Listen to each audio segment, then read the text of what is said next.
Hi, I'm Christine Dunbar with SpeechModification.com, and this is my Smart American Accent training. In this video, we'll look at some common homophones, words with different spelling, different meaning, but the same pronunciation. Want to sound American? You can do it. SpeechModification.com. There are many words in English which sound the same despite having different spelling and different meaning. Here are a few which are useful to know and how to pronounce them.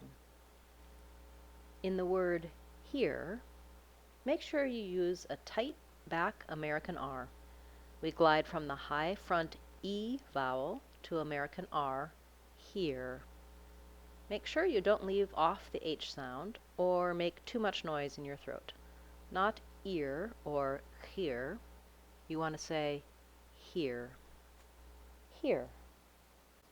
For the word there, the challenging sounds are the voice TH and the glide from vowel A to vowel Try building this word from the back. Start with your tight American R, then add the A vowel, air, then add the voice TH sound, there. When writing these words, use there to indicate a location. It's over there.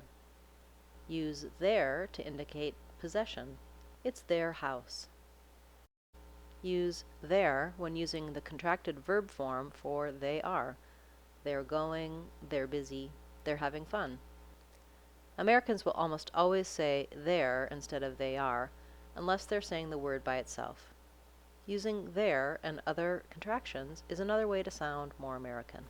Check out my video on contractions to learn more about how to use them. Try this sentence with all three forms of there. They're putting their shoes there. Do you have a homophone you have questions about?